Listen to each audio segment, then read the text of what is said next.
Yeah, that's exactly it. It's kind of the last week of competition before we get a little bit of a breather here for the holiday break. So, um, no excuses to take the week off or to look too far ahead. So, but yeah, real positive focus this week. I thought we had a great practice yesterday. High compete, high compete, high battle practice, which I think was very good for us. And we just got to keep focused on getting better.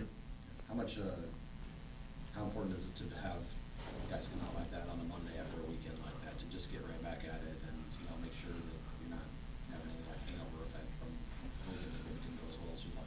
Yeah, I think it just comes back to philosophy on what does success look like, and you can evaluate success on win and losses.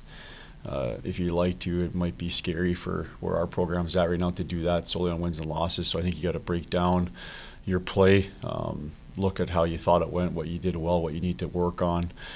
And when we reviewed both games, for probably 90 to 100 minutes of that 120, we were a pretty good hockey team playing pretty toe to toe with the number 2 team in the country. And then right now, though, our mistakes are ending up in the back of our net, and then we're not converting on some of our opportunities as well. So I think it's good to maintain some positivity. I think the guys are working extremely hard, and so I think that can be easy to get down when you don't get the the big win you're looking for maybe for one of those 2 games. So I think as a staff, it's really important that we make sure that we continue on working some things that we're doing well as a team, but also to be positive. It's not easy to win in this league, and your success is going to look a lot like this. So I think it's really good to make sure that we got a positive mindset and bring a lot of enthusiasm, but get to work. Get to work and be one of our core values is work hard, and we got to ask ourselves, are we one of the hardest working teams in the country? And I think we got room for growth there as well. So hence the highly competitive practice, and the guys showed up and worked extremely hard, and so that was really positive to see from a coaching standpoint. Yeah. As coaches, when you break it down, you obviously get to see those kind of gains. Or do you feel like they're getting that message because it seems kids are more, we won or we lost, and Yeah. just go to tweet. Yeah, I think it's a more, a little bit of more instant gratification lifestyle now, right? We can all get whatever we want right now. And the reality is when you're trying to do something special or trying to accomplish a difficult feat, that's just not reality. You don't just show up one day to the gym and you're in great shape the next day.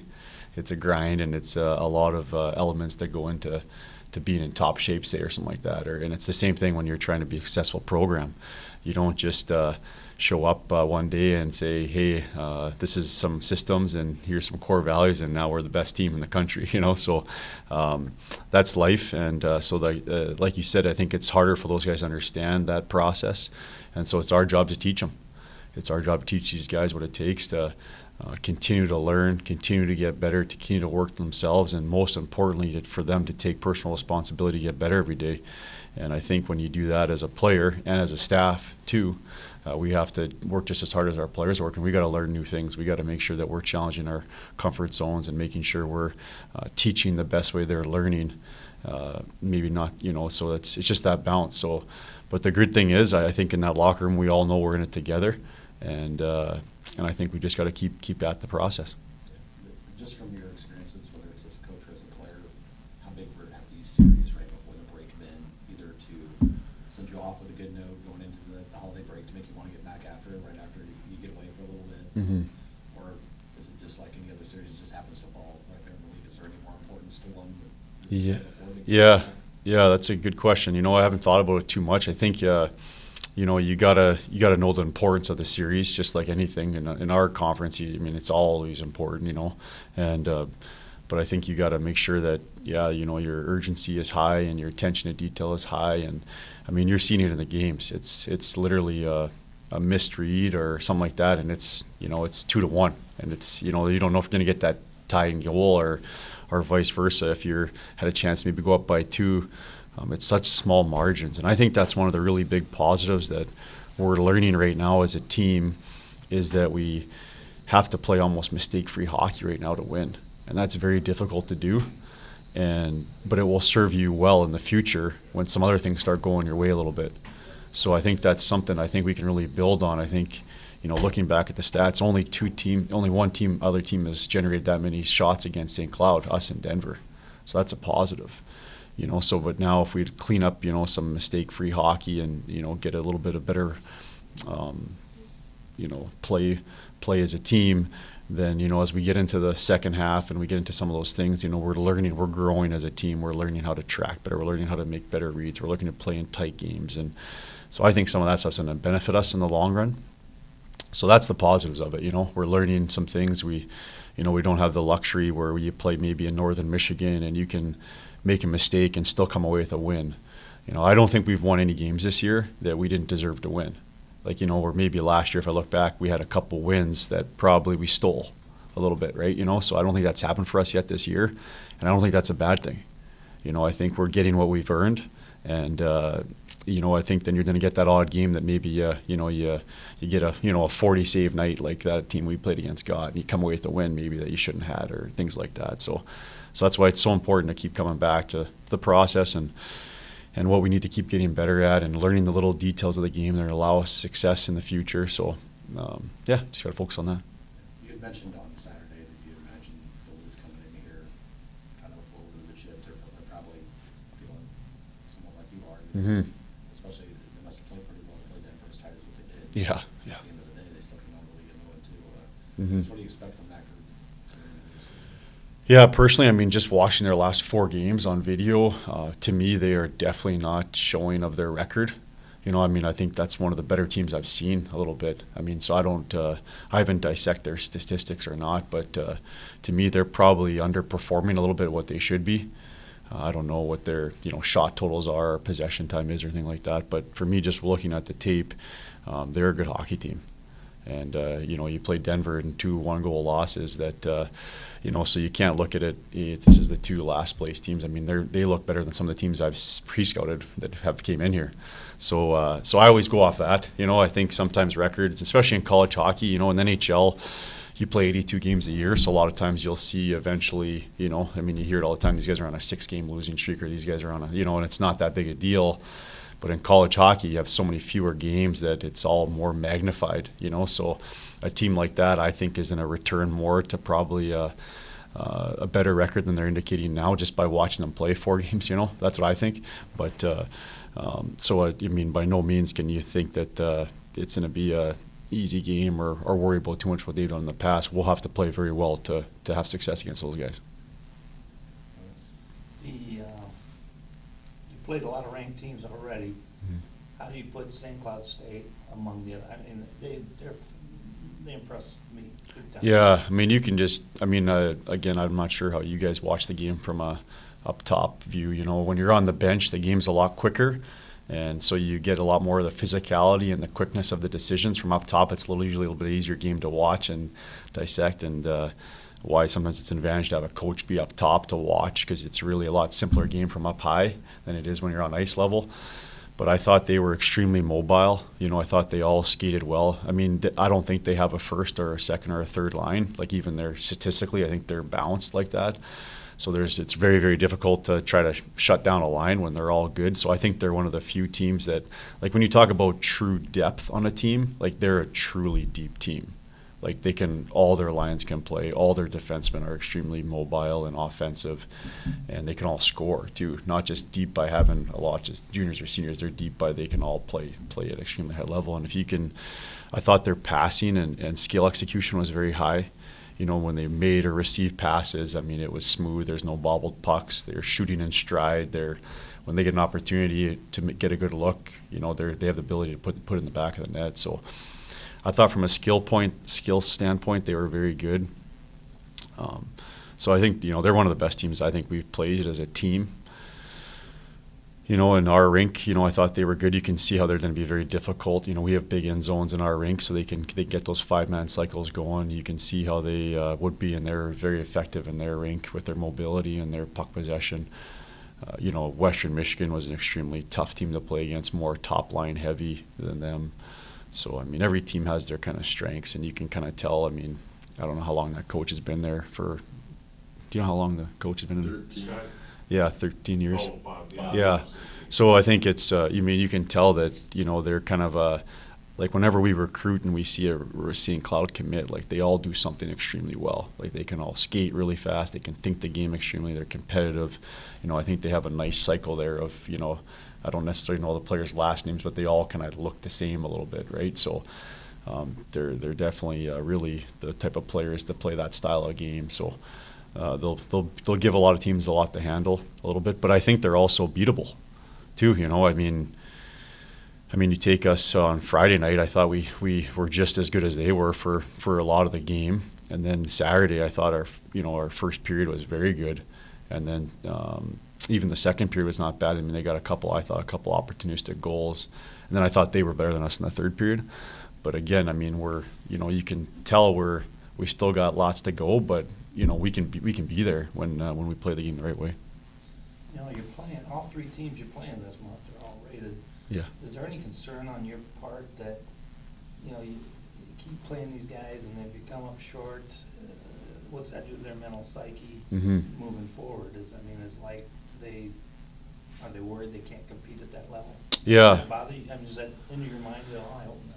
Yeah, no, I think you as a coach or a leader or whatever you want to call yourself, you got to be careful not to give anybody any outs. So as soon as we start talking about excuses this needs to be better on our team, or this guy's struggling, or that guy's struggling, or we're not doing this, or we're playing against ranked opponents all the time. To me, that's giving yourself an out, and I think that serves you no purpose. So again, I think you got to keep your focus on yourself, how we're getting better as individuals, how we're getting better as a team. Through adversity, you build character, and that's ultimately what's going to give you an opportunity to be successful in the long run. So I think, it's been like that since day one, too. I mean, we've had Notre Dame, we had UMass Lowell. I mean, we've had some big wins, too. But, again, I believe we have not stolen any games this year, So I think it's a great mental thing for us to deal with because it's not easy. It's not easy to win in this league. And like you said, I mean, you look at our schedule, you're not going to show up and play average and win. It's just not going to happen. Yeah. Seen, all but the three freshmen you've seen skate last year. And it sounds like there's been improvement by a lot of guys who weren't contributors last year, but specifically Olsen. How about his game this year? It seems like he stepped up quite a bit. Yeah, I think like you said, I mean, we have a lot of juniors and seniors, but some of those guys didn't play very significant roles in their first couple of years here, and so. You're asking guys that previously didn't do something to contribute offensively or defensively, so that's a process. And I think the good thing is when you reflect and look back and look for some honest self-evaluation, I think guys are getting better. So, and you take Freddie Olsen, for instance, I think the culture and the environment's been very good for him. I think he's embraced it fully. He's one of the guys that's doing a ton of extra work, and I think he's becoming defensively responsible. If you watch him out there, I don't think he's cheating the game. I don't think he's trying to, err on the side of taking chances when they're not there. And so in my opinion, he's becoming extremely defensive, responsible. And then now you're starting to see him get rewarded with some offense too. So he's a huge part of our team. And it was interesting just the other day, we had a great chat, and he just says, I'm learning so much. I'm learning so much, and just like we talked about before, there's no instant gratification, so they have to understand that learning takes time, and learning takes failure, and then getting better, and then failure and getting better. I listened to a great podcast this morning on one of these top hedge fund managers, and he's like the 50th, one of the 50th richest guys in the world, and 8 years into his career, he went broke. So it's just interesting about how your mindset is when you face adversity or have success. So it's something he's growing, and we're happy for him. And he needs to be, he's a guy that I think can, when he gets fully rolling, that's going to be really hard to handle for other teams and will help create some of that individual offense that you maybe see a St. Cloud guy come down and just flat out beat the goalie for a goal or make an offensive play to score. And so he's a guy that, I think is just going to keep getting better. I mean, we understand that it's a process. I mean, we're always focused on trying to get better every day. I think we learned a lot from this weekend. I mean, there were times where we really stuck it to them, but then our execution was a little off. But like you said, we got right back after it yesterday with some good work, and we'll be ready for this next one. I mean, we know what we can accomplish when we play our game, and At some points this past weekend, we kind of strayed away a little bit from that, and they capitalized on their chances. So it just we could see that we can't take any mental lapses, or else teams capitalize. So same with a team like Duluth coming in. It's going to be another tough series. We were asking Coach what it's like, both from a coach's perspective or a player's perspective, to play this series that lands right before the break, where you know that after Saturday there's going to be some time off.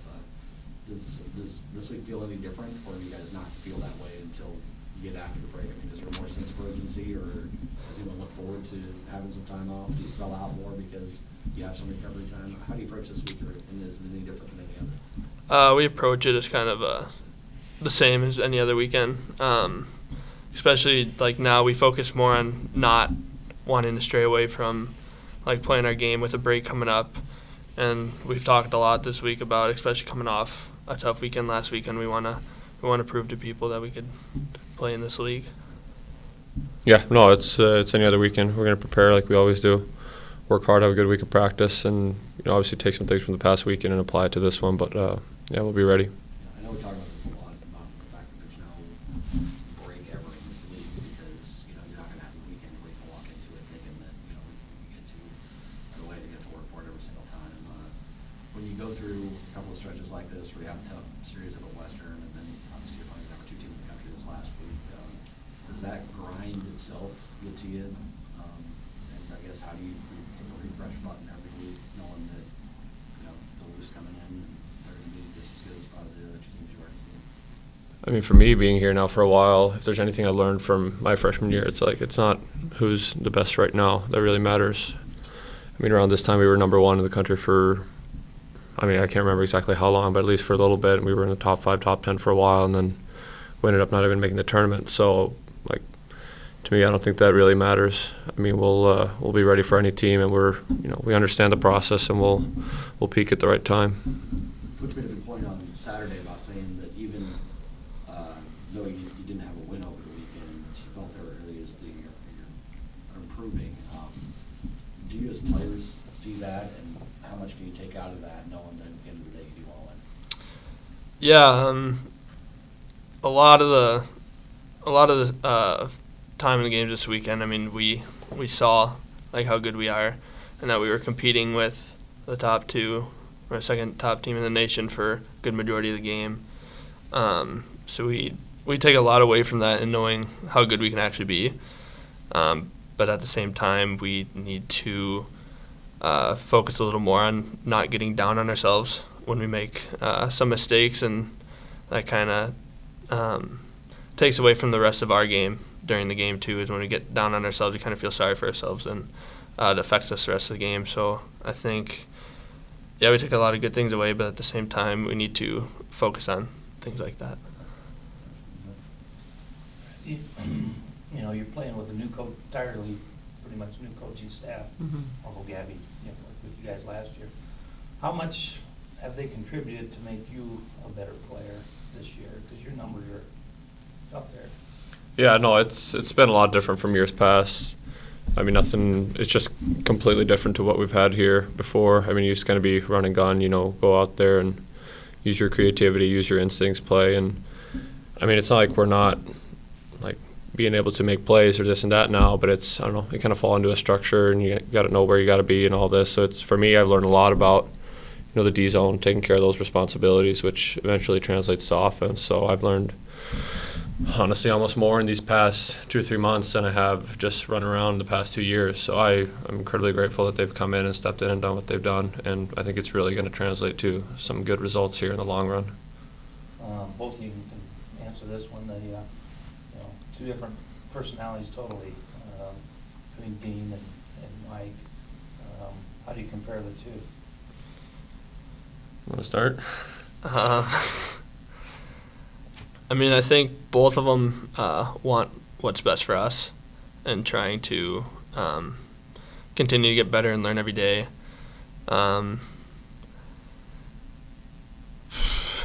They both have, I mean, they're both different in structure and stuff like that, but at the end of the day, they do care about us and want us to get better.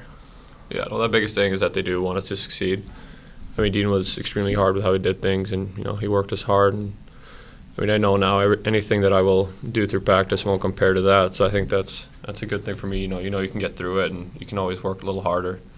And same thing with Gabs. I mean, he'll show you video, he'll call you out, he'll do this and that. But ultimately, they still want what's best for you and for you to get better, and make the team better. So in that aspect, they're the same. Playing style is obviously a little different, and just little things day to day they do, practice and all that. But they both wanted good things for this program and for the players, which we really appreciated. My last one would be, we close with Union, and then it's conference the rest of the way. The way it looks, we'll be down to bottom again, but do you see guys improving and then going to use that Union game to springboard into the last 3 months? For me, I think it's still guys are still waiting for things to kind of click. I mean, we've had instances where we showed we can play and where guys have had good games. I mean, for me personally, I haven't really felt my consistency has been there, and I know a lot of guys feel the same way. So I think getting some of these out of conference games over with and getting used to playing really good opponents, once we click and once we play the way we play, everything is going to take off. Yeah, I mean, we play in the best conference in college hockey, and just like this past weekend, we proved we could play with the top teams, and I feel if we just put a full 60 minutes together of playing the way we know how to play, we'll have a successful second half. Have you been able to learn the systems coming together? There's been so much talk about systems this and systems that with Gabby and the X's and O's, and they come together for you guys pretty well at this point now to kind of see what they're trying to do, or is there more to learn? There's always more to learn. I mean, we're learning every day. People are still getting used to the systems. I feel like, but the systems have helped tremendously throughout the year, and it's only going to get better from here.